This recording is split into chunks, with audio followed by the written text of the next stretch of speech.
Legacy Week 8 kind of was in between. There was certainly a lot of scoring, but not always in the positions you thought they'd be in. There was a national holiday to help influence that definitely helped some of us and other of us not so much. There was a lot of moving, shaking, a few injuries that shook things up, a Hail Mary that shook kind of the whole football world, but I'm getting ahead of myself. Let's take a moment. We'll talk about the NFL, and then we'll get to our scores. The bridge between Week 8 and Week 9 is riddled with holidays. Week 8 on the Sunday was actually National Tight End Day for all those who celebrate. And don't just think it's a way for NFL to sell t-shirts, although it probably is, because this particular year, unless I'm mistaken, tight ends had more receptions on one day than any other day in NFL history. And I'm sure that will come up when the next segment when I go through our scores, because a lot of people definitely had some of those tight ends in their starting roster, and even a few of us might have had them on their bench. But I'm actually recording this on Halloween, which is why it's a little bit delayed. Not delayed as it was last week when I actually woke up early in the morning on my week off to do it, but, normal delayed, where this is going to get probably right before I go to bed. So every week I say this, I'm going to try and be a little shorter. Let's see if I can actually do it this time.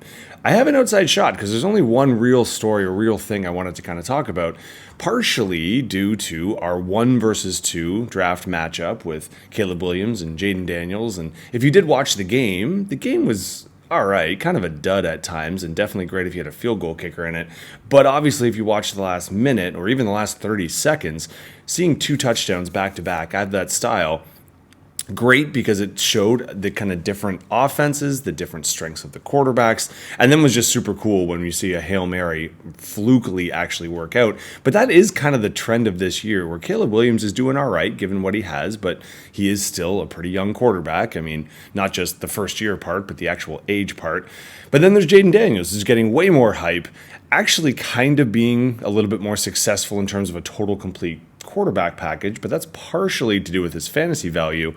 But both are actually on pretty successful teams when they weren't supposed to be. Now, it also gave us a lot of funny memes. If you watch Tyreek Stevenson actually mocking the crowd and kind of taunting them before he went and tipped it back to the actual receiver himself. Now, that's something I personally as a coach will probably be using just for following the ball, not paying attention to where you should be, not sticking to assignments, and then just maybe don't taunt. But all that stuff aside, that was super exciting. Gave us a bunch of the memes of the reactions. Obviously, Jayden Daniels was thrilled, as was Washington.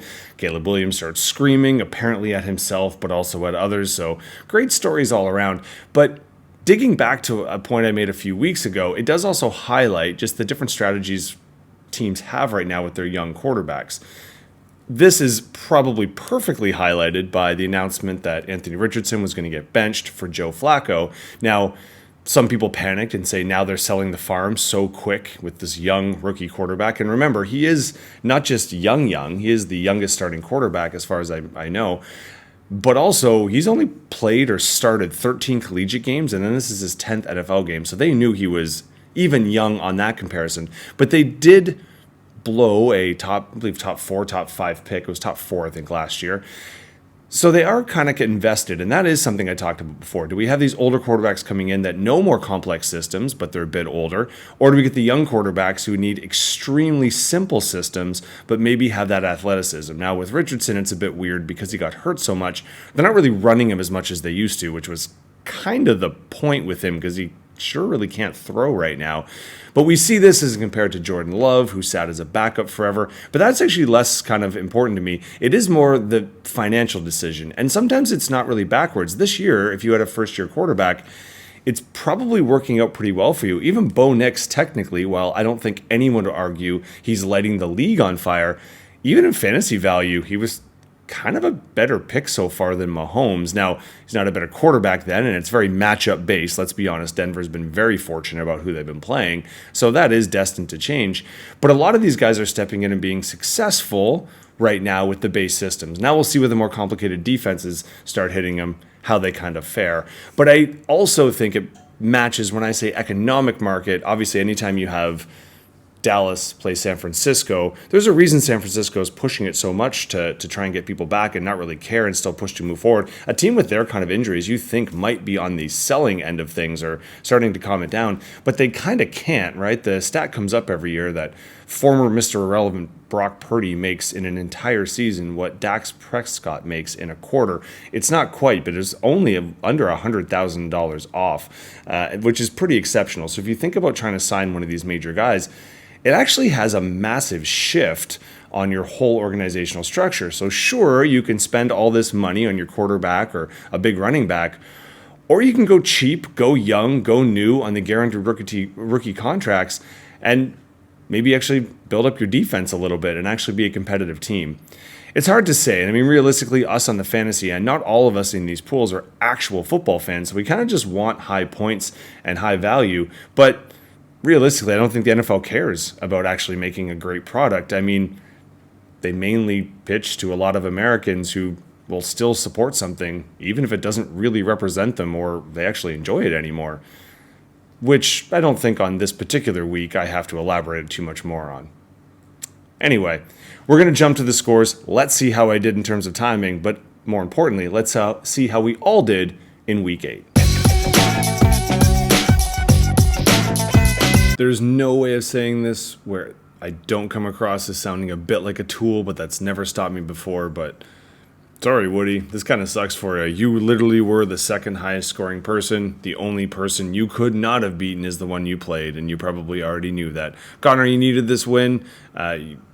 You've had a high-scoring team, but unfortunately you've let up a lot of points. This week, a case in point where you had to score the top score to actually take down the guy next to you. Now, you did so with a lot of ammunition. Hurts was our quarterback 1.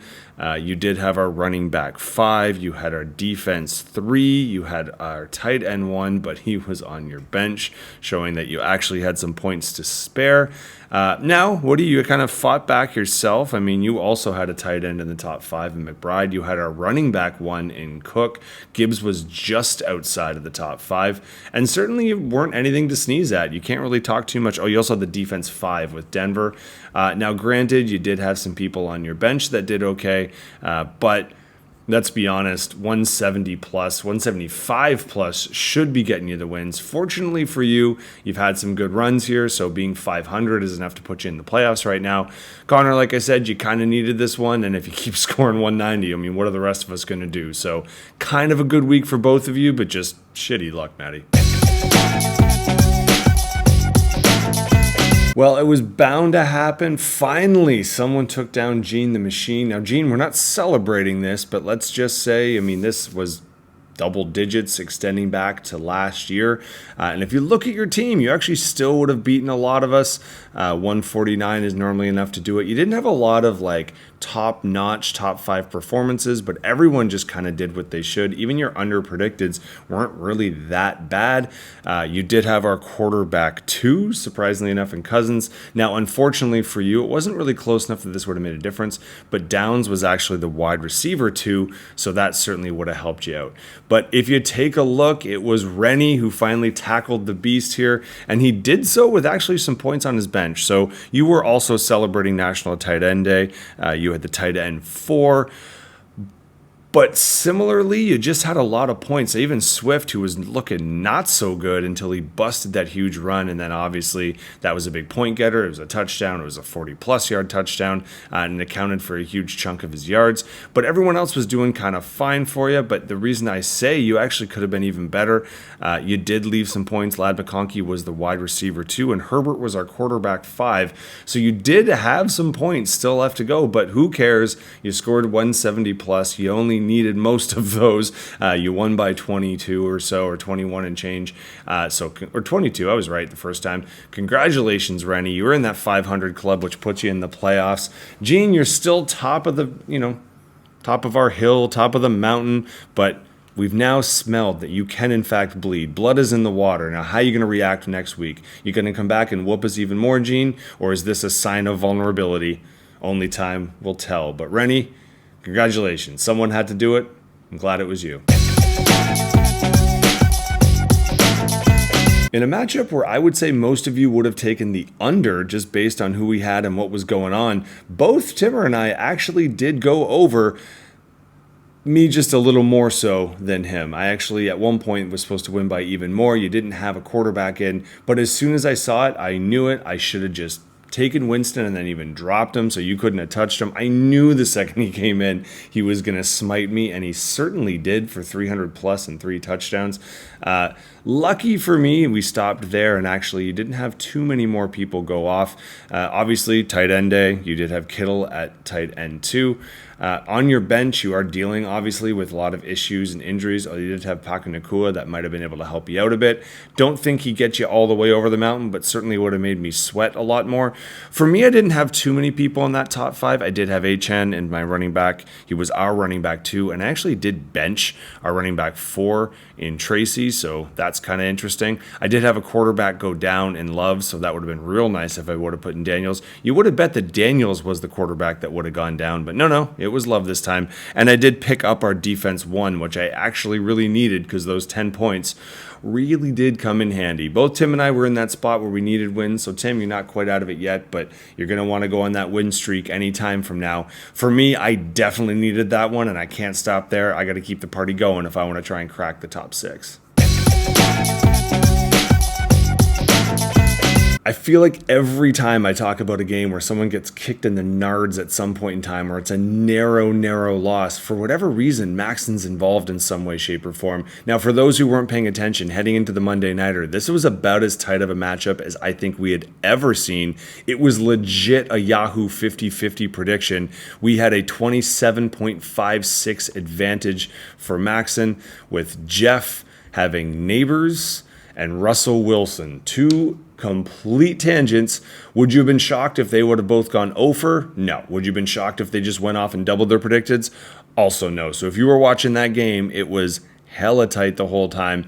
Obviously, we know by an extremely narrow margin, under 2 points, about 1.4 in that ballpark. It's actually 1.3 and change, I'm sure Maxon would tell me. So every single reception, every single first down definitely counted. And if you were watching Neighbors and the Giants, you know that actually it was the end of the game, that little run that they were going on when they were already down by a bunch, and they were letting Neighbors had it because he got about 4 receptions in that fourth quarter that really tipped the scale a little bit. So sorry on that one, Maxon, but Jeff, phenomenal comeback.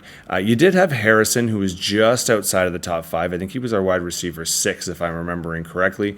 But no one else that really scratched the needle, just some people who were scoring at or slightly above predicted. Maxon, you can say the same. Now, unfortunately, I hate to do this, so I'll just point down here. You could have made a few different changes, but I don't blame you for any of them. Your receivers really did let you down. They're the ones who I think kind of could have stepped up for you. Purdy was the quarterback 3, and your defense did just fine, got you a few points. But everyone was okay. Your tight end wasn't in our top 5, but scored a touchdown. Olave, if we're going to really complain about Neighbors, Olave really, really benefited from when there was the quarterback change and they started force-feeding him the ball. Lamar did great, but he's been doing a lot better, so there's a lot of ifs and buts. So definitely a tight matchup. And if you're looking at our actual league impact, this is a big one. Jeff moves over 500, whereas Maxon falls to 500. Both of you technically in the playoffs. And as it stood, if we ended today, you would be the first round matchup. So there might be a chance for revenge, or there might be a chance for yet another Monday stress point of 50-50. Although I'll be honest, I don't ever expect to see that again. That was pretty incredible. This did not go as Yahoo thought it would. Now, the predicteds were a bit closer. We had a late scratch and injury in Higgins, so obviously him going down to 0 really hurt you. But if you take a look, Rushke, you've also had Pittman kind of have a stinker. Caleb, your boy, definitely did not produce in the way that he could have, but Jacobs sure did. He was our running back 3, and then obviously your go-to here was CeeDee Lamb, and if we're talking about garbage minutes that turned into something, CeeDee Lamb being one of the best receivers in the league, arguably the best, being that wide open for 2 touchdowns was almost jarringly stupid. But you weren't complaining because the 2 touchdowns certainly helped you out and probably ended up making the difference, let's be honest. Marco, you kind of had one here that you thought maybe was in your hands and you just dropped it. Now, Caleb throwing your boy some love would have helped you out, would have helped you both out, but you probably even more so. Mason had to be the one that kicked you, and Walker well under their predicteds. That's not going to help you out anytime soon. It is a shame. You wasted a really good Bo Nix performance. He was our quarterback 3. Pittsburgh was our defense 2. If we take a look at our bench, there is some points to be had here. Obviously, can't blame anything. Weirdly enough, Ridley was our wide receiver 5, by the way, on the week. That was not something that was terribly expected. Reschke, if you keep your quarterback unit as it is, you're going to have the backup quarterback battle down here. Although let's be honest, we're not really 100% sure how that's going to pan out in the air. And in Marco, this was a tough one because you really could have used that win. That would have helped you kind of stay at a reasonable point and maybe push yourself to that 500 mark, which we're going to see in a second, is right where a lot of people are. But Kent, this was a pretty big one for you. Like I said, Yahoo didn't see this one coming. And so when you can squeeze one out like that, I mean, that might just be the difference that keeps you in the top 2. As I mentioned, the coveted 500 spot is good enough to get us into the playoffs right now, with a bunch of us scratching not many games off. Although if we take a look at Connor, that's pretty impressive. Our second highest scorer and definitely our worst defense. So sorry about that one. We do still have some gap here. Gene, I wouldn't sweat too much. You're going to have to lose 1 or 2 more in a row if you really want to make anyone sweat. But right now, hottest team, Kent. No one wants to touch him. 5 in a row, on fire since I made a comment about him. So let's see how we just pan that out. Now, we do have a massive matchup here, 1 versus 3. Careful, Gene. Jeff has a knack for coming back on Monday Nighters, so you might want to check that one. We also got the Battle of the Kents. So will Kent, and I'm talking about the larger one in this case, be able to come back from that devastating kind of 50-50 loss? Or will Kent, and I'm talking about the average size one now, keep his winning streak going on to 6 games? We got an awesome 4 versus 5 here. Rennie hot off of taking down the undefeated Gene. Woody, who just seems to have points scored at him at will. So we'll see how that rolls. And then we've got some people just on the outskirts of the playoffs, and we're all playing ourselves as if it was a consolation bracket, 7 versus 10, 8 versus 9. So here's hoping that's not a sign of things to come. But on the plus side, it means there's definitely going to be a 3 and 5 team that wins, possibly a 2 and 6. We'll see how that one goes. So if you are in the 4 and 4 and you're playing each other, you better get the win this week, because if not, things get even spicier. Legacy, we're officially in the back 9 here. The start of the back 9, but we're just about to start our playoff run in the next coming weeks. That's why I'm making such a big deal of some of the matchups. And we have a few awesome ones, like I just said, very well placed around our table. So it should shake things up a tad. In terms of the NFL, you do want to pay attention. Bye weeks are back. If you have a Steeler or a 49er, you probably already know about it, but you definitely should. 2 teams in the Thursday Nighter. I'm not sure if everyone's wild about seeing, but the bigger one I'd probably point my finger to here, daylight savings, I believe, starts. So you want to make sure you know your country's daylight savings or lack thereof. It might change some of the timings. Effectively, just check, because a few people have been bit with the late scratch bug and kept people into lineups, and it has impacted things. So you've got your forewarning. That's the best I can do. So with all that being said, best of luck, crew, in week 9.